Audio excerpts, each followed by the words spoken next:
Welcome, everybody, to the Big Dudes in the Trenches podcast. We are the Big Dudes in the Trenches, Bug, Doug, and Tug, right here in front of you. Very exciting, very, very fun times. It is. It is very fun times. This is number 8 of 13 FCS conference previews that we're getting ready to do all the rest of them very soon, but this is number 8. We've already done all 10 of the FBS conference previews. You can find all of those previous conference previews either on YouTube or on Spotify or wherever you find podcasts. They're all over the place.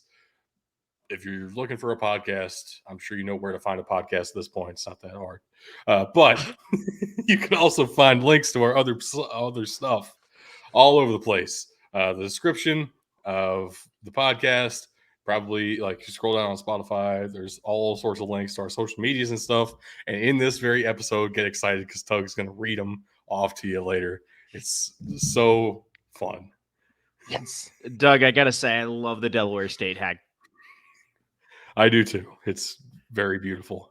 The Hornets have a really awesome logo. Unfortunately, that's about all they have. But before we get into that, I also wanted to say that the MEAC is the conference at this episode. Oh. And the MEAC is very small. Part of the reason the MEAC is very small is because they keep losing teams they keep getting piecemealed to other conferences. It's been a little while since they've actually lost somebody, but the Big South OVC now has a former MEAC member. The Colonial Athletic Association has a couple former MEAC members. They're down to only 6 teams in the MEAC. This is probably going to be a short episode, but it also means that our all-conference team looks very stacked for one individual member. So, well, because it is. It is. I don't. Even if this were a 10-team league, I feel like it would look like this. Yeah. It depends on what those other teams were. Let's be real.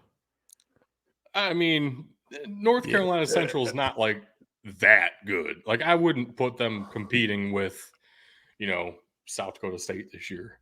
But as far as the rest of the MEAC, they're definitely pretty good. So this is the North Carolina Central preseason team. That's just what this is, with a couple of other folks added to the slide. That's what happened here. Howard got there. Howard makes some good appearances here. Howard does make a couple of good appearances, especially on the offensive side of the ball. South Carolina State makes a couple of good appearances, especially on the defensive side of the ball. Morgan stayed in there once. Delaware stayed in there twice. Norfolk State gets in there one time. And if you think that couldn't possibly be all of the members of the conference, you'd be wrong. Because that's every team in the conference. It makes at least one appearance here. Thanks to Marquise Hall of Norfolk State for making that possible. And also being really good at playing linebacker, my favorite position, apparently, because it's like all I talk about. And running back. Well, occasionally I do talk about running backs like Latrell Collier of NC Central. Or Jarrett Hunter of Howard, who is honestly my favorite running back of the MEAC, even though Latrell Collier is better, and I do recognize that in the all-conference team here. That's just is what it is. Yeah. Yep. Accurate. I'm just curious how much longer we want to look at this without just saying this is going to be another season where NC Central pretty much dominates this conference.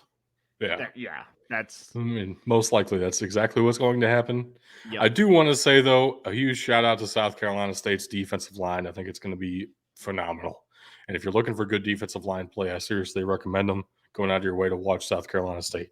Patrick Godbolt, Jablonski Green, first of all. Jablonski is a last name.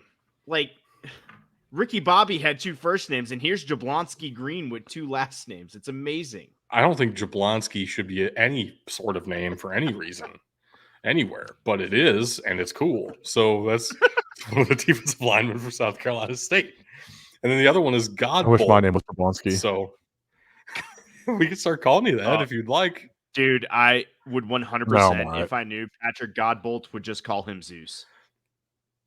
Yeah, so we have Doug, Tug, and Jablonski all the big dudes in the trenches now.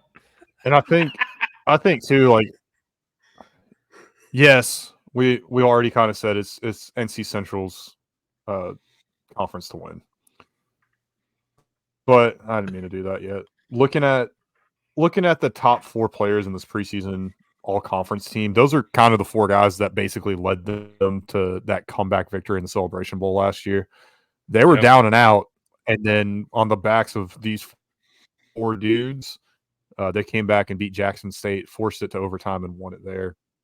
This is no joke when we say that this team is actually far and away the best in this conference. This is the team out of this conference I would actually enjoy to see in the FCS playoffs. Unfortunately, they are too good for that. Yeah, so let's look at our our tier list here. Same as with the SWAC, we have the Celebration Bowl contenders. Yeah. Is there obviously NC Central's going up in the Celebration Bowl contenders? I don't see anyone else. Howard, I would put it really good, but I don't think they really compete with NC Central. I'm gonna be honest with you, I would not put Howard in really good.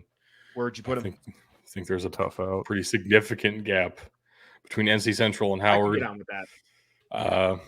Tough out is fine. If I were comparing this to the rest of the FCS at large, I would put them near the top of not that bad. Yeah. Like, Howard is not particularly great at anything in particular, even though I do like Jarrett Hunter quite a bit. I've already said he's one of my favorite running backs for no good reason. It just happens. You can't take my word for that as if that's going to be a good team now. It happens all the time. We fall in love with random running backs. So tough out's fine. Specifically if it's a running back named Jarrett, because I remember you had Jarrett Patterson. I know. I don't understand it either. It is what it is. If we're putting Howard in tough out, though, I would say South Carolina State deserves being the tough outs as well. Behind Howard, though. I can get with that. The rest of these, I think, end up in better luck next year. Yeah. Probably Morgan State at the top of that, though, for us. Let's say Morgan State's not that bad. I could get with Morgan State going here, I guess. And then I would do Delaware State and Norfolk State. Norfolk State's definitely at the back end of this. Yeah. I think that's probably the most accurate order that we can go here. Morgan State just has a tough run of things because they have to end up playing like Alabama every season for no good reason. Well, they're the warm-up game before Auburn.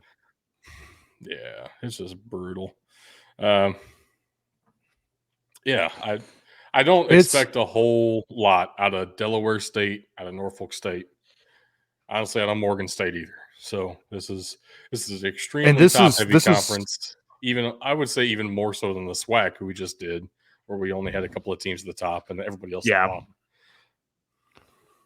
Well, and this is what doesn't make sense is the MEACs won, 14 in a row, 15 in a row celebration. Something crazy like that. Yes. Something ridiculous. And they do not play a tough conference schedule. They're not playing the same competition that the SWAC is. It makes no sense. I think it's because they played to that game all year, though. I mean, yeah, that works to some extent, but at some point you'd think the SWAC is simply more talented. I mean, that's definitely felt like that should have happened a couple of times already very recently, and it just didn't. So I don't know. I think there's some kind of MEAC magic goes on in the Celebration Bowl. It used to be South Carolina State. You gotta call it. Yeah. I was going to say, at some point it becomes psychological too. Definitely. It's definitely a part of it. That happens in any kind of streak, though. Both sides of it can get in their own heads. Yep. So MEAC just ends up being better about it not going to their heads for some reason. I can tell you, it makes no sense to anybody but them. That is accurate. Accurate facts. We don't spit inaccurate facts. We only spit accurate facts. Facts. Accurate. So I know that was a very fast conference preview, but with only 6 teams, I think it's kind of reasonable. Don't know what else you want from us. If you want a longer MEAC preview, add more teams to the MEAC. That's what I can say there. That's out to you, the individual fan listening to this episode. Thank you for listening. First not of the all, conference. Second of all, add more teams to the MEAC. You personally, go do it. Oh. And with that, it does it for our show here, MEAC Conference Preview. Thank you guys for tuning in. And Bug, do you have anything to close us out with before I hand it off to Tug for the reading of our scripture? Finally. Yeah. Hey, do you know why you should never date a tennis player? She hits balls with a racket. I mean, I was going to go there. I mean, that would be very painful, honestly. Playing a tennis player, if she's slapping my balls, serving. Love means nothing to them. Oh, God. That is also true. But and way more PG than where we went. Yeah. Yeah, you dirty, dirty men. All right, ladies and gentlemen, let's get those links right out to you. They will be in the description below. Oh, I got to take a breath for this. It's a long run, and it only keeps getting longer. That's the best part. You know, good things continue to blossom, and this is one of the situations. So, like our patreon.com/BTFootball, twitter.com/BTFootball, facebook.com/BTFootball, instagram.com/BDT_football, BDTfootball.com, mailbox at BDTfootball.com, youtube.com/@BigDudesInTheTrenches, all one word. If you found us on Twitch, that's twitch.tv/BigDudesInTheTrenches, all one word. Our Discord, I still just follow the link in the description. And then our new partners over at the Bloodline Entertainment Network are working with us. We're having a great time. It's going to be bloodlinenetwork.com. that was so gorgeous. Thank you. Wow. Thank you. What a Got a little golf clap for you. To go in there with our tennis talk too. Well, it's always a great time talking conference previews with you guys. Thank you for joining me. And thank you guys for listening. Appreciate it, folks. Be sure to tune in. What we've got next Monday. We have 5 more conferences to go here. But how many sleeps until football? very few. I mean, 8. you're probably 8. if you're watching this preseason game, you're probably sleeping through it. It's 8-3 Cleveland. What the fuck is going on? Not 8 in the traditional way. 8 in the 2 field goals in the safety way. Very exciting. Very exciting stuff. I will say, I want to shout out before we get going here. Next week is week 0 of college football.